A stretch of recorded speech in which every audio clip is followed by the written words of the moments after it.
Amém? Josué capítulo 4, versículo 1 ao 8.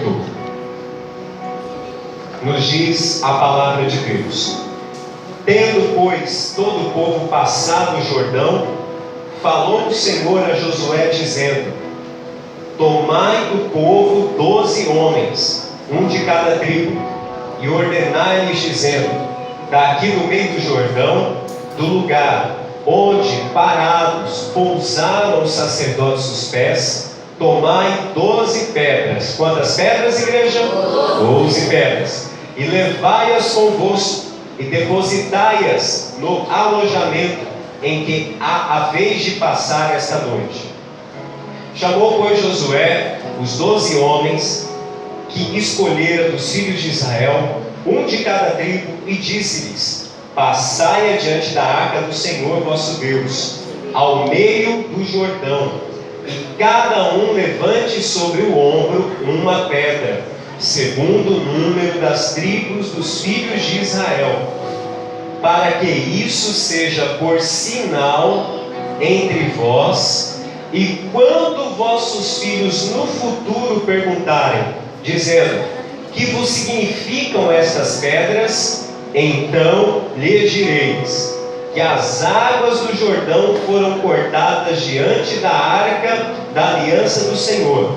Em passando ela, foram as águas do Jordão cortadas. Essas pedras serão para sempre um memorial aos filhos de Israel. Amém? Irmãos, o tema da mensagem nesta noite é influenciando uma nova geração. Repita comigo: influenciando uma nova geração. Existe uma frase muito interessante que diz: não há sucesso sem sucessor.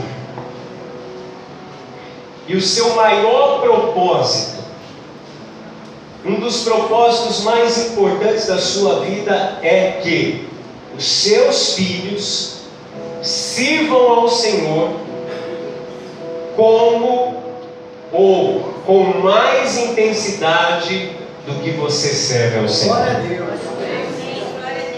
Isto é, deixar um legado espiritual para as novas gerações. Jesus, ele disse algo interessante. Ele falou assim que muitos são chamados, mas poucos são escolhidos. Qual é a grande diferença entre aquele que é chamado e entre aquele que é escolhido? A grande diferença é que o chamado, ele começa, mas no meio da jornada, no meio da missão, ele desiste. Ele desanima por qualquer uma situação. Ele para a sua carreira e compromete a sua descendência. Mas aquele que é escolhido, ele permanece em Deus. Ele é fiel até o fim. E ele é um testemunho vivo de fidelidade, de bondade, de misericórdia para os seus filhos e para a sua descendência. Esse deve ser o nosso desejo, que os nossos filhos possam olhar para nós e ver em nós homens e mulheres de Deus. Que os nossos filhos não precisem procurar fora da nossa casa exemplos. Que nós possamos ser exemplos para os nossos filhos em nome do Senhor Jesus. Nós somos escolhidos, igreja, para influenciar. Diga: eu fui chamado para influenciar. Todo mundo aqui influencia de alguma maneira. Alguns estão influenciando de maneira positiva, outros estão influenciando de maneira negativa, mas todos nós, de uma maneira ou de outra, estamos influenciando alguém. Todos que são pais estão influenciando os seus filhos de alguma maneira. Nós somos influenciadores. Agora, para sermos bons influenciadores, que vão deixar um legado espiritual para os nossos filhos, Nós precisamos pedir a capacitação do Espírito Santo, para que o Espírito de Deus nos ilumine, para que o Espírito de Deus nos dê sabedoria, para que o Espírito de Deus nos dê entendimento, porque eu não estou falando de um objeto, eu estou falando dos nossos filhos, eu estou falando dos seus filhos, eu estou falando da sua descendência, eu estou falando daqueles que vão ficar depois que você for promovido para a glória. Aleluia! E eles precisam dar continuidade a essa semente de fidelidade a Deus. Diga aleluia! Hoje nós vamos falar então sobre a importância de influenciar a geração, a nossa futura geração, que é a nossa continuidade, são as nossas crianças. Em Josué capítulo 4, 1 ao 8, você leu comigo, onde Deus diz para cada príncipe, um príncipe de cada tribo, então 12 príncipes, tirarem do meio do rio Jordão uma pedra, colocarem fora do rio, para que no futuro, quando os filhos perguntarem o que são essas pedras, eles pudessem falar do que Deus havia feito naquele lugar. Deus então dá para aqueles homens uma importante missão. Aqueles pais deveriam contar para os seus filhos as maravilhas de Deus. O pai e a mãe precisa contar para o seu filho os milagres de Deus, os sinais e as maravilhas que Deus operou, porque isso vai gerar no coração do seu filho o desejo de servir a Deus como você serve. Essa é uma missão dada para os pais, por essência, por projeto de Deus. E nós, como pais, não podemos falhar. Tem uma história de uma pastora. Ela veio a um seminário aqui no Mato Grosso há alguns anos. Eu estava ouvindo a palavra da pastora. E essa pastora, ela é psicóloga também. E existia uma família na igreja que ela é pastora, muito bem de situação, sabe? Aquela família que não falta nada, tudo do bom e do melhor. E um dia a mãe procura a pastora para reclamar do filho, dizendo: pastora, meu filho é um problema, meu filho é desobediente, meu filho não nos obedece, nós estamos sem paciências. Por favor, pastora, coloca a mão na cabeça do meu filho e tira esse negócio da vida dele.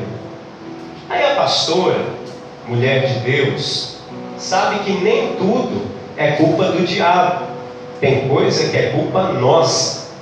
E a pastora pegou essa criança e deu para ela algumas folhas e um lápis de cor, e pediu para aquela criança fazer um desenho da família. A família dela era 4 pessoas: a criança, o irmão, o pai e a mãe. Só que a criança desenhou 5 figuras. 4 figuras, ela desenhou só uma cabeça. E a 5ª figura, ela desenhou a cabeça, mas desenhou 2 orelhas.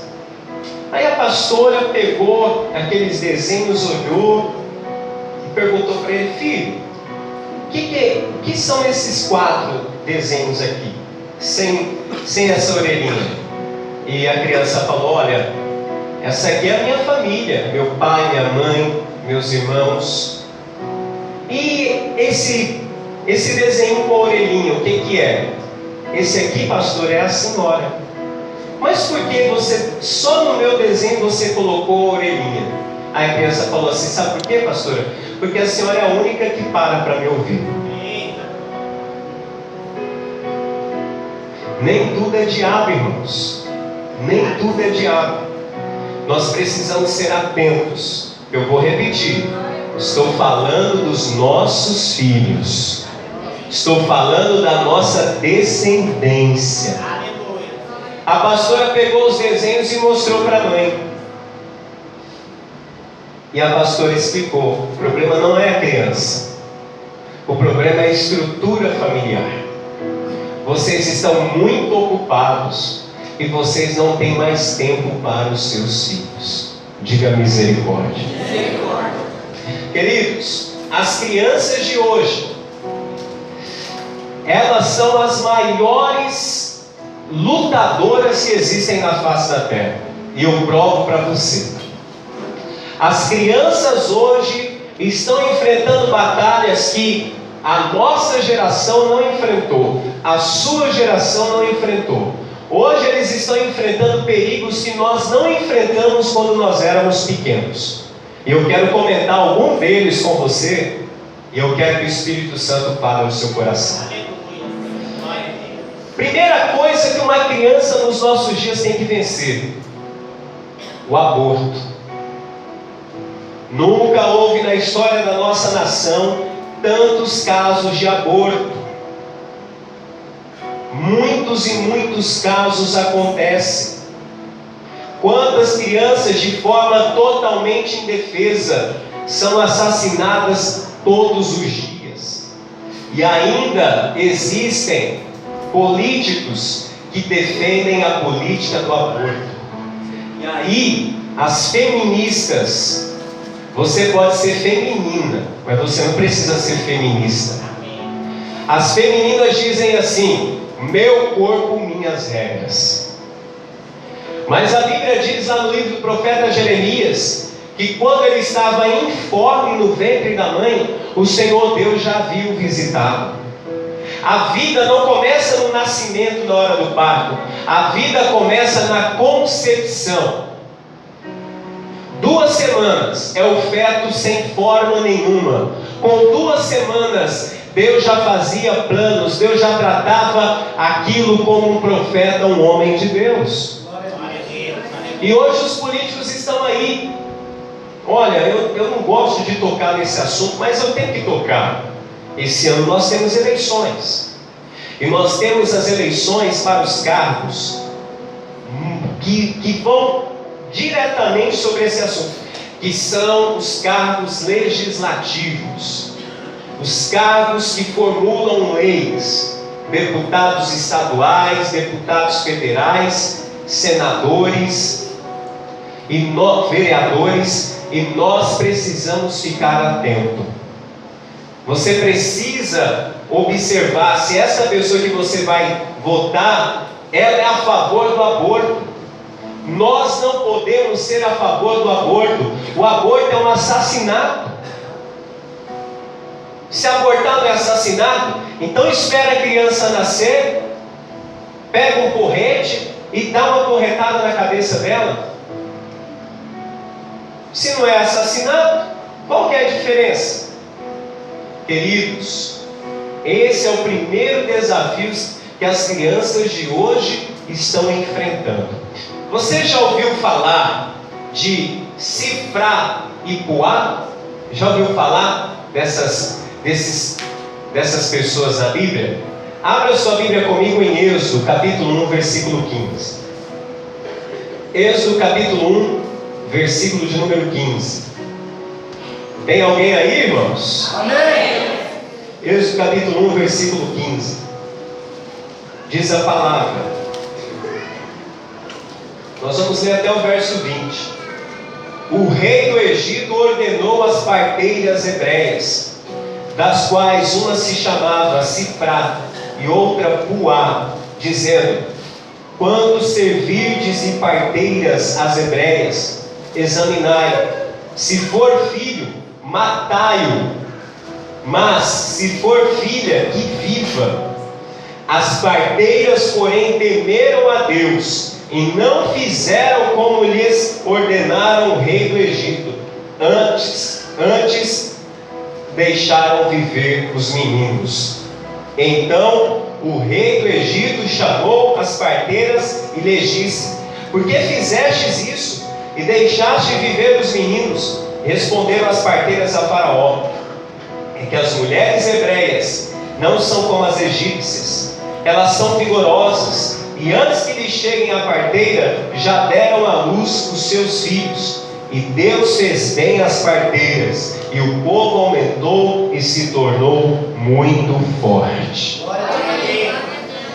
Houve um decreto do rei de Faraó, para que quando uma hebreia fosse dar à luz, se fosse um menino, a parteira tinha que matar aquela criança.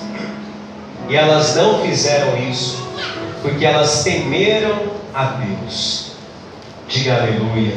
Aleluia. Nós precisamos ser contra o aborto.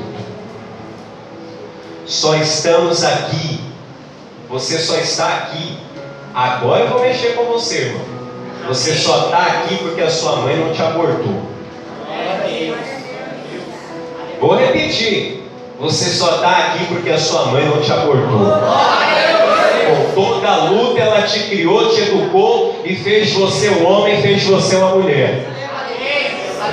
E nós não podemos compactuar com isso, igreja. Esse é o primeiro desafio que as crianças da nossa geração estão enfrentando. O segundo desafio que as crianças de hoje enfrentam: vencer a distância da família.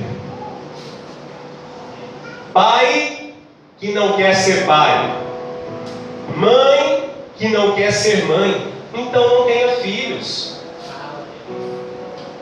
Se você não quer ser pai, não tenha filhos. Se você não quer ser mãe, não tenha filhos. E hoje, muitos pais que não querem ser pais, muitas mães que não querem ser mães, muitos filhos que têm tudo, menos uma coisa: a atenção dos seus pais. Você lembra daquela passagem bíblica onde uma mulher, ela coloca a sua criança na cama e durante a noite ela não percebe e rola e deita em cima da criança e a mata sufocada, e depois ela vai comparecer diante de Salomão, tentando fazer uma jogada para pegar o filho da outra mulher. Sabe o que é isso? Tem muita criança que parece que está cuidada, mas não recebe atenção. Tem muita criança que parece que recebe cuidados, mas na verdade ela não tem atenção nenhum dos pais. Um celular é mais importante do que o filho, do que a filha. Um emprego é mais importante do que o filho, do que a filha.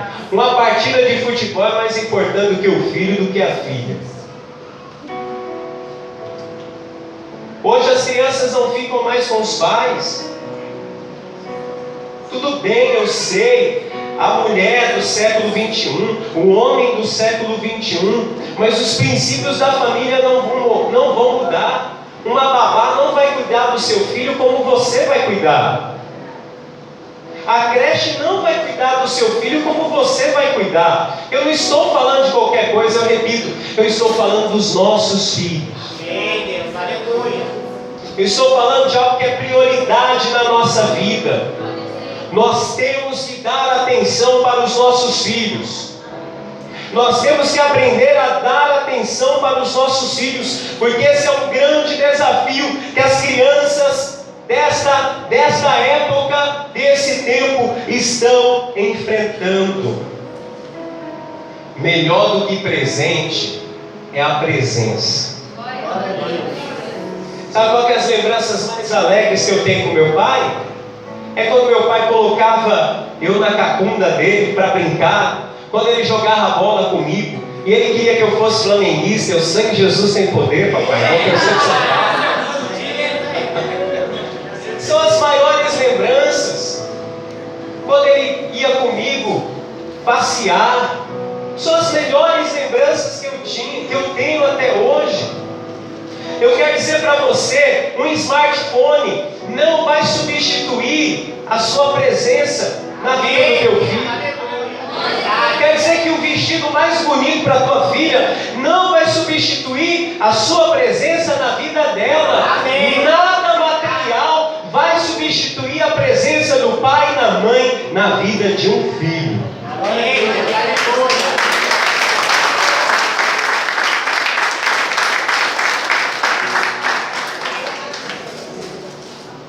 Terceira coisa que as crianças desta época precisam vencer: as más influências.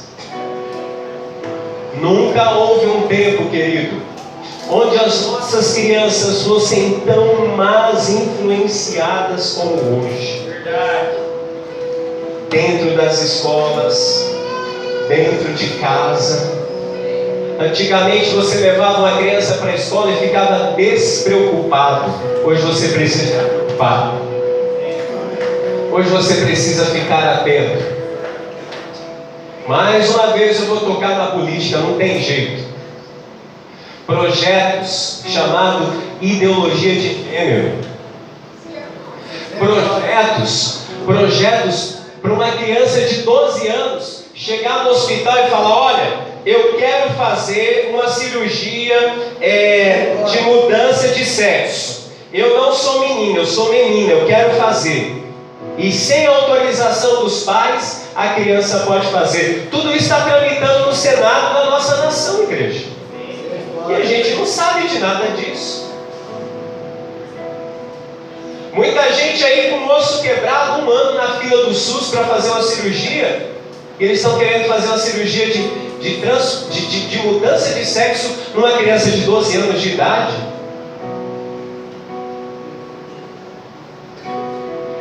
As nossas crianças hoje, elas têm que vencer as más influências, e muitas das vezes elas fazem isso sozinhas, porque os pais não estão ali para ajudar. Os pais não estão ali para orientar, para conversar. Os pais não abrem mais os cadernos da criança para ver o que elas estão estudando. Elas não pegam mais os livros para ver o que elas estão lendo. Dá um celular para sua criança e não proíbe ela não, para você ver o que ela vai assistir. Isso é muito sério, igreja. Isso é muito sério. Eu estou falando dos nossos filhos. Influências erradas.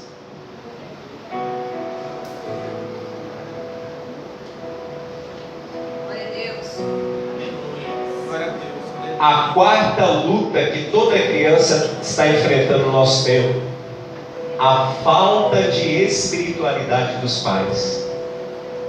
Diga misericórdia. Tem uma historinha de uma família que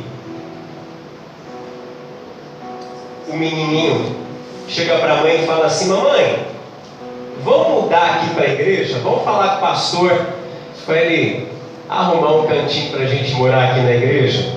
Aí a mãe perguntou para o menino: mas por que, meu filho, você quer morar na igreja? Aí o menino falou assim: sabe por quê, mamãe? É porque o papai aqui na igreja é tão diferente do que ele é lá em casa. A falta de espiritualidade dos pais vai comprometer a nossa descendência.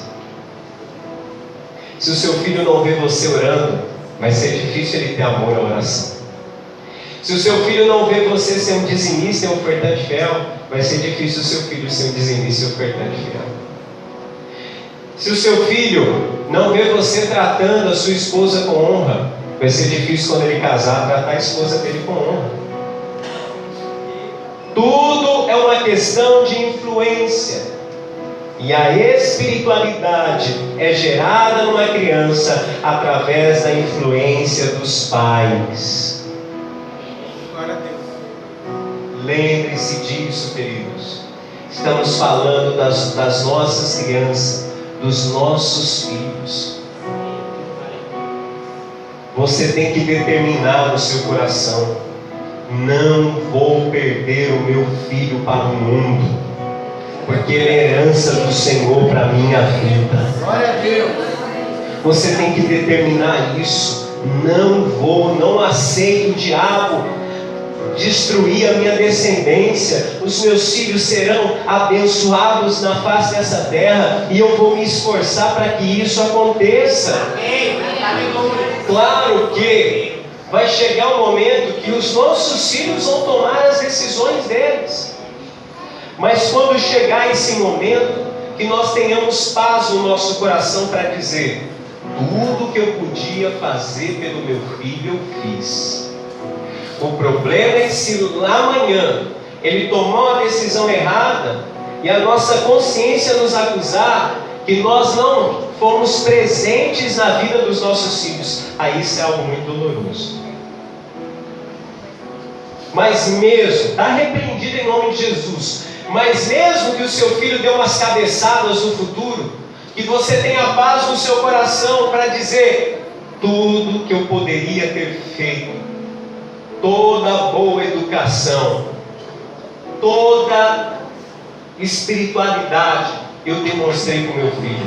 Você acha muito difícil levar o seu filho numa célula, né? Pois é. Você acha que quando ele crescer ele vai querer ser um líder de célula? Você acha muito difícil trazer o seu filho para a igreja, que ele fica correndo? Irmão, todo mundo aqui sabe, criança não fica parada, criança sentada está com alguma doença. Ah, mas é muito difícil, não vou levar meu filho porque ele fica correndo. Traz seu filho para a igreja. Leva o teu filho para a célula. Faça isso, querido, porque você está incentivando ele a amanhã ser um grande homem de Deus e uma grande mulher de Deus. Eu sabia que hoje a igreja ia ficar meio em silêncio, mas a gente precisa tocar nesse assunto. Alguém tem que ter coragem para falar para você sobre esses assuntos. Vamos cuidar dos nossos filhos, vamos cuidar da nossa descendência. Cuidado, queridos. Hoje pedofilia acontece para todo lado. Você tem que ficar atento. Mamãe, você tem que olhar a sua filha, tem que olhar o seu menino, tem que olhar, gente. Nós estamos vivendo em outro tempo. Nós não estamos mais em 1940, 1950. Nós estamos num tempo terrível, terrível, onde daqui a pouco pedofilia vai ser liberada. Daqui a pouco isso vai acontecer, porque a justiça fala que o pedófilo, ele não sabe o que está fazendo, não sabe o que ele está fazendo, então capa ele. Ele não sabe o que ele está fazendo, então capa ele de uma vez. Estou falando uma coisa séria, irmãos, que nós temos que observar, nós temos que ser cuidadosos. Drogas, as drogas estão em todos os lugares. Não adianta você mudar para uma cidade pequena. Meu sogro mora numa cidade que tem 4.000 pessoas e lá tem droga também. As drogas estão em todos os lugares. Elas não estarão na sua família se você ser cuidadoso com os seus filhos, se você observar com quem eles andam, quem são os amigos deles. Gente, o negócio tem que ser severo, o negócio tem que ser cuidadoso, porque os tempos são difíceis. Aleluia. Nós temos que dar atenção para os nossos filhos. Agora, se você não quer isso, então não tenha filhos. Agora, se você colocar um filho nessa terra, você tem que saber que a responsabilidade, ela é sua, ela é minha, ela foi de quem gerou. E há tempo para nós consertarmos se alguma coisa na educação dos nossos filhos está errada. Glória a Deus. Há tempo, é hoje, é agora. E Deus vai nos dar graça, Deus vai nos dar sabedoria.